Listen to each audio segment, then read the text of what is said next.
नमस्कार दोस्तों, स्वागत है आपका आज के मुख्य समाचार में, जिसमें सबसे पहली और बड़ी खबर में आपको बताएंगे कि कानून व्यवस्था के मुद्दे को गरमाए रखेगी समाजवादी पार्टी। अब चंदौली आएंगे अखिलेश यादव। प्रियंका गांधी ने भी सरकार पर बोला हमला।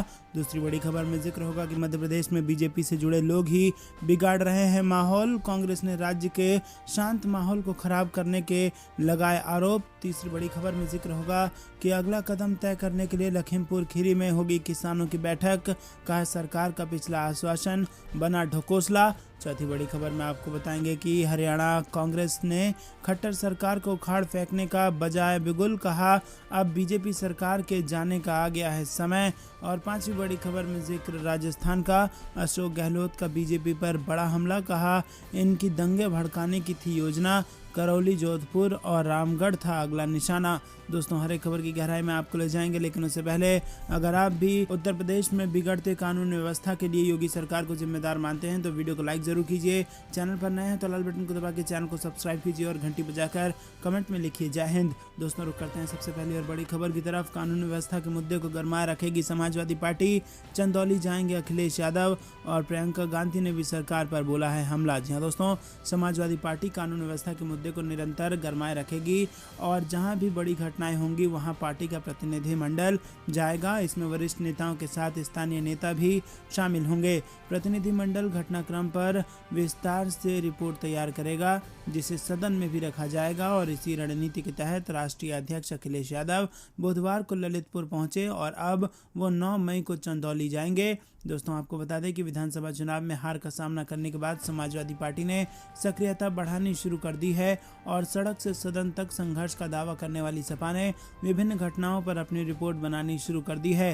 पार्टी की रणनीति है कि जहां भी घटनाएं हो रही हैं वहां पार्टी का प्रतिनिधिमंडल पहुंचकर पीड़ित परिवार से मिलेगा। पार्टी के शीर्ष नेतृत्व का मानना है कि इससे जनता में अपनी उपस्थिति बनी रहेगी और कार्यकर्ताओं को भी एनर्जी मिलेगी और इससे एक तरफ संबंधित क्षेत्र में पार्टी के प्रति सहानुभूति बढ़ेगी तो दूसरी तरफ घटनाक्रम पर प्रतिनिधिमंडल अपनी रिपोर्ट देंगे। इस रिपोर्ट में पुलिस की कार्रवाई, मीडिया रिपोर्ट के तथ्य और परिजनों से बातचीत के तथ्यों को समाहित किया जाएगा। रुक करते हैं अगली बड़ी खबर की तरफ। मध्य प्रदेश में बीजेपी से जुड़े लोग ही बिगाड़ रहे हैं माहौल। कांग्रेस ने राज्य के शांत माहौल को खराब करने के लगाए आरोप। जी हाँ दोस्तों, मध्य प्रदेश में पिछले कुछ दिनों में सांप्रदायिक हिंसा की घटनाएं सामने आई हैं।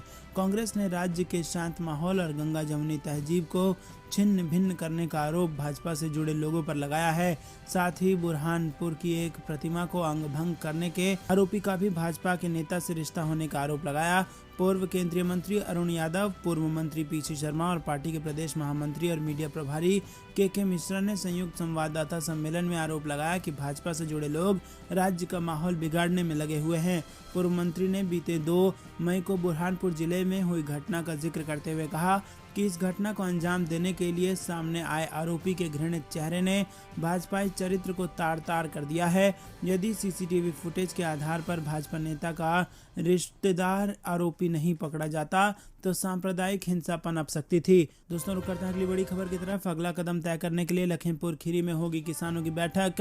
कहा सरकार का पिछला आश्वासन बना ढकोसला। जी हाँ दोस्तों, लखीमपुर खीरी गुरुवार को एक बार फिर विवादों का केंद्र बन जाएगा। पंजाब, हरियाणा, उत्तर प्रदेश और उत्तराखंड के 25 किसान संघों के प्रतिनिधि भारतीय किसान यूनियन के नेता राकेश टिकैत के साथ जिले में अगले कदम के लिए एक महत्वपूर्ण बैठक यहां पर करेंगे। किसान संघ के सदस्यों को भी स्थानीय अधिकारियों से मिलने की उम्मीद है ताकि मामले में तेजी से सुनवाई हो सके। किसान नेताओं का दावा है कि इस मामले को देखने के सरकार के पिछले आश्वासन के बावजूद गृह राज्य मंत्री अजय मिश्रा टैनी पद पर बने हुए हैं। और इसी के साथ आपको बता दें कि खीरी हिंसा मामले में टैनी का बेटा आशीष मिश्रा मुख्य आरोपी है। खीरी कोर्ट में किसानों का प्रतिनिधित्व करने वाले अधिवक्ता हरजीत सिंह ने कहा कि 4 राज्यों के किसान संघ के नेता 3 भाजपा कार्यकर्ताओं की कथित लिंचिंग के आरोप में जेल में बंद अपने किसान भाइयों का समर्थन करने के लिए खीरी में इकट्ठा होंगे। दोस्तों, रुक करते हैं अगली बड़ी खबर की तरफ। हरियाणा कांग्रेस ने खट्टर सरकार को उखाड़ फेंकने का बजाय बिगुल। कहा अब बीजेपी सरकार के जाने का आ गया है समय। जी हाँ दोस्तों, हरियाणा कांग्रेस के नए प्रदेश अध्यक्ष चौधरी उदय भान और 4 कार्यकारी अध्यक्षों की ताजपोशी समारोह में राज्य की खट्टर सरकार को खाड़ फेंकने का बिगुल बजा दिया गया है। बेरोजगारी और महंगाई समेत तमाम मुद्दों का हवाला देते हुए नई टीम ने ऐलान किया है कि अब तो इंतहा हो गई, जनता परेशान है और बेरोजगार एक अदद नौकरी के लिए दर दर की ठोकरें खा रहे हैं, लिहाजा अब इस सरकार के जाने का वक्त आ गया है। कांग्रेस के सभी विधायकों की मौजूदगी के बीच पूर्व मुख्यमंत्री भूपेंद्र सिंह हुड्डा ने कहा कि कांग्रेस एकजुटता के साथ खट्टर सरकार के खिलाफ जनता के मुद्दों पर हर तरह से संघर्ष करेगी। प्रदेश की वर्तमान सरकार ने प्रदेश को महंगाई, बेरोजगारी और भ्रष्टाचार समेत सभी मुद्दों पर नंबर 1 बना दिया। दोस्तों रुक करते हैं अगली बड़ी खबर की तरफ। अशोक गहलोत का बीजेपी पर बड़ा हमला, कहा इनकी दंगे भड़काने की थी योजना, करौली, जोधपुर और रामगढ़ था अगला निशाना। जी हाँ दोस्तों, राजस्थान के मुख्यमंत्री अशोक गहलोत ने बीजेपी और राष्ट्रीय स्वयंसेवक संघ पर बड़ा हमला और आरोप लगाया है। उन्होंने साफ तौर पर कहा है कि बीजेपी और आरएसएस एजेंडा तय कर रहे हैं। अशोक गहलोत ने कहा कि वो एजेंडा तय कर रहे हैं और वो करौली, जोधपुर और रामगढ़ में दंगे भड़काने की योजना बना रहे थे। हमने समय पर कार्रवाई की और उसके कारण केवल छोटी छोटी घटनाएं हुई, लेकिन हमने अपराधियों को गिरफ्तार किया है और किसी को नहीं बख्शेंगे।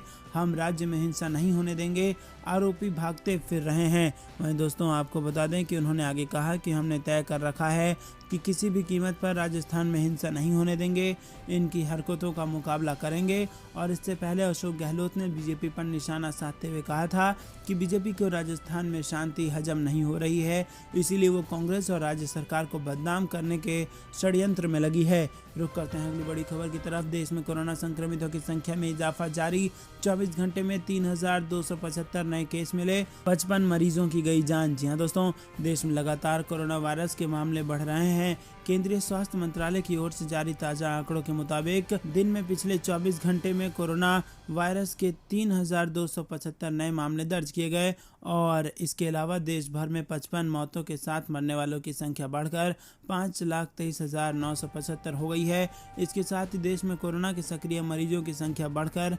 19,719 हो गई है, जो देश के कुल सकारात्मक मामलों का 0.05% है। रुक करते हैं अगली बड़ी खबर की तरफ। मोदी सरकार ने जनता को दिया एक और झटका, कोयला संकट के चलते 1100 ट्रेनें रद्द करेगा रेलवे, लोगों की बढ़ी परेशानी। जी हाँ दोस्तों, देश में कोयला संकट के चलते अगले 20 दिनों तक रेलवे ने कम से कम 1100 ट्रेनें रद्द करने का फैसला लिया है। इससे यात्री समेत व्यापारी वर्ग भी परेशान है। देश के कई हिस्सों में बिजली उत्पादन संयंत्र कोयला संकट का सामना कर रहे हैं। रेलवे ने इससे निपटने के लिए और कोयले की आपूर्ति के लिए रेलवे ने 15% अतिरिक्त कोयले का परिवहन कर रही है। और आपको बता दें कि इसी सिलसिले में रेलवे ने अगले 20 दिनों तक करीब 1100 ट्रेनें रद्द करने का फैसला लिया है। इसमें मेल एक्सप्रेस और पैसेंजर दोनों ट्रेनें शामिल किया गया है और एक्सप्रेस ट्रेनों की 500 ट्रिप जबकि पैसेंजर ट्रेनों की 580 ट्रिप्स रद्द कर दी गई हैं। रेलवे के अनुसार इन गाड़ियों को इसलिए रद्द किया गया है ताकि थर्मल पावर प्लांट को सप्लाई किया जा रहा कोयले से लदी मालगाड़ियों को आसानी से रास्ता दिया जा सके, जिससे कोयला समय पर पहुंच सके। रेलवे ने इससे पहले भी अगले 1 महीने तक 670 पैसेंजर ट्रेनों को रद्द कर दिया है। दोस्तों रुक करते हैं अगली बड़ी खबर की तरफ। गुजरात में पकड़ा गया हथियारों का जखीरा, 20 लोग किए गए गिरफ्तार। जी हाँ दोस्तों, आपको बता दें कि गुजरात में बड़ी खबर आ रही है। पुलिस ने हथियारों का जखीरा पकड़ा है और इस मामले में पुलिस ने 20 लोगों को गिरफ्तार भी किया है। बता दें कि इसी साल गुजरात में विधानसभा चुनाव है और ऐसे में हथियारों का जखीरा मिलने से पुलिस अलर्ट हो गई है। दोस्तों रुक करते हैं अगली बड़ी खबर की तरफ। प्रशांत किशोर का ऐलान, पार्टी नहीं बनाऊंगा, बिहार में करूंगा 3000 किलोमीटर की पद यात्रा। जी हाँ दोस्तों, प्रशांत किशोर के अगले कदम को लेकर जो सस्पेंस बना हुआ था उसे उन्होंने खत्म कर दिया। चुनावी रणनीति बनाने वाले प्रशांत किशोर ने ऐलान किया है कि वो फिलहाल कोई राजनीतिक पार्टी नहीं बना रहे हैं। इसके साथ पीके ने बताया कि वो बिहार में राजनीतिक बदलाव के लिए 3000 किलोमीटर की पदयात्रा करेंगे। ये पदयात्रा चंपारण के गांधी आश्रम से शुरू होगी। प्रशांत किशोर ने बिहार के पटना में प्रेस कॉन्फ्रेंस की और वो बोले कि 30 साल के लालू और नीतीश के राज के बाद भी बिहार देश का सबसे पिछड़ा और गरीब राज्य है। विकास के कई मानकों पर बिहार आज भी देश के सबसे निचले पायदान पर है।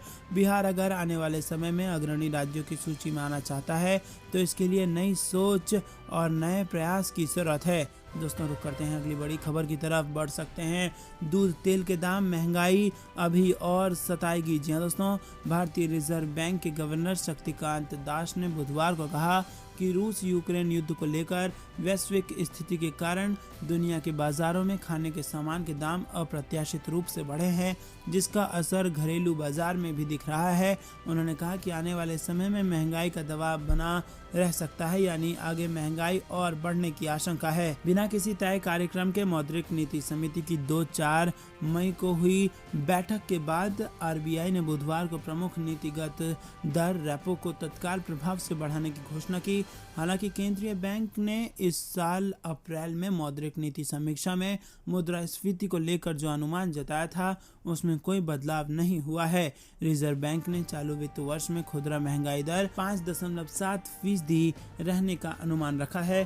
दोस्तों रुक करते हैं अगली बड़ी खबर की तरफ। दलित नेता जिग्नेश मेवानी का बीजेपी पर बड़ा हमला, असम से लौटने के बाद सरकार को कह डाला निकम्मा। जी हाँ दोस्तों, आपको बता दें कि दलित नेता एवं गुजरात के विधायक जिग्नेश मेवानी असम पुलिस द्वारा गिरफ्तार किए जाने के लगभग 2 हफ्ते बाद मंगलवार को गुजरात पहुंचे, जहां उन्होंने राज्य की भारतीय जनता पार्टी सरकार पर निशाना साधते हुए उसे निकम्मा बताया। उन्होंने आरोप लगाया कि राज्य की बीजेपी सरकार ने उस वक्त कुछ नहीं किया जब राज्य के एक विधायक का अपहरण कर लिया गया और यहां से ले जाया गया था। अहमदाबाद पहुंचने के तुरंत बाद मेवानी ने एक सभा को संबोधित किया। मेवानी ने उना तहसील में दलितों के खिलाफ दर्ज मामले, राज्य के अन्य आंदोलनकारियों के खिलाफ दर्ज मामलों को वापस नहीं लेने और पुलिस कर्मियों के लिए ग्रेड पे एवं अन्य विरोध प्रदर्शन करने वाले समूहों की मांग सरकार द्वारा पूरी नहीं किए जाने पर 1 जून को गुजरात बंद का आह्वान करने की चेतावनी दी। दोस्तों ये थी दिन भर कुछ बेहद जरूरी और बड़ी खबरें। अंत तक बने रहने के लिए बहुत बहुत धन्यवाद। जय हिंद।